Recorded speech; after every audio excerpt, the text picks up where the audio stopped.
วันที่26มิถุนายน2025พอดีครบรอบ38 ปีวันต้านยาเสพติดสากลที่ประเทศต่างๆในโลกร่วมกันเพื่อต้านยาเสพติดสำหรับอยู่สาธารณรัฐประชาธิปไตยประชาชนลาวยาเสพติดยังคงเป็นปัญหาใหญ่ที่กำลังทำลายชีวิตคนหลายร้อยคนและหลายร้อยครอบครัวดังที่ไผๆก็รับทราบว่า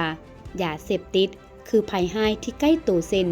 ต่อครอบครัวถ้าหากว่าผู้เป็นพ่อแม่ที่ติดยาเสพติดมักป้าละป้าถิ่มลูกขายทรัพย์สินในเฮือนสร้างความทุกข์และการแตกแยก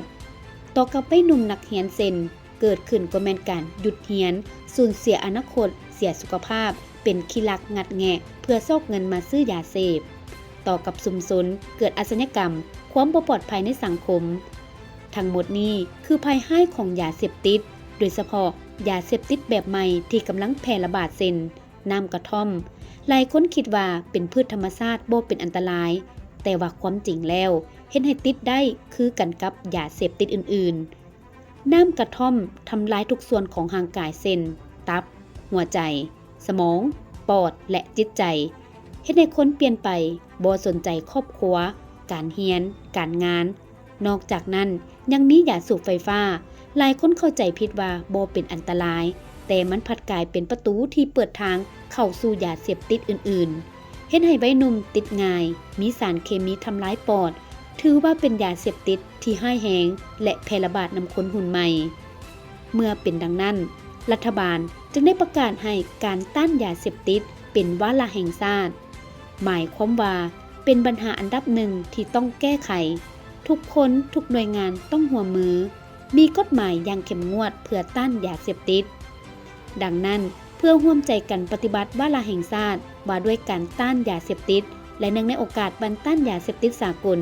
สิ่งที่พ่อแม่ควรเอาใจใส่เพื่อเป็นหัวป้องกันลูกจากการตกเป็นเหยื่อของยาเสพติดคือ 1. สังเกตลูกถ้ามีการเปลี่ยนแปลงพฤติกรรมการนอนการกิน 2. สนทนาบ่รวมกับลูกเป็นประจำบ่ให้แต่ให้คำแนะนำ 3. ฮู้หมู่เพื่อนฮู้ว่าลูกไปหาไผและพากันเฮ็ดหยังแด 4. สร้างความอบอุ่นเงินที่มีความสุขลูกก็จะได้รับความอบอุ่นเคียงคู่กันนั้นสิ่งที่สังคมควรปฏิบัติมีอย่างแด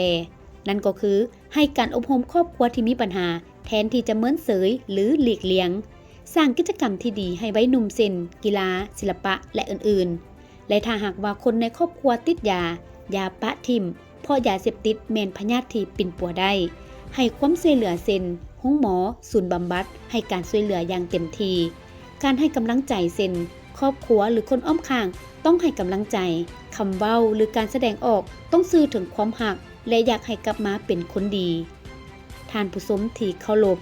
ยาเสพติดบ่แม่นเรื่องของไผคนใดคนหนึ่งมันแม่นปัญหาของพวกเขาทุกคนดังนั้นในวันต้านยาเสพติดนี้พวกเขามาร่วมกันปฏิบัติคือเฮาจะปกป้องลูกหลานครอบครัวและสังคมของพวกเฮาจะบ่ปิดหูปิดตากับปัญหานี้เฮาจะช่วยเหลือคนที่ติดยาให้กลับมาเป็นคนดีดังที่ว่าสังคมที่เข้มแข็งแม่นสังคมที่ปลอดยาเสพติดมาร่วมกันสร้างอนาคตที่สดใสให้ลูกหลานของพวกเฮา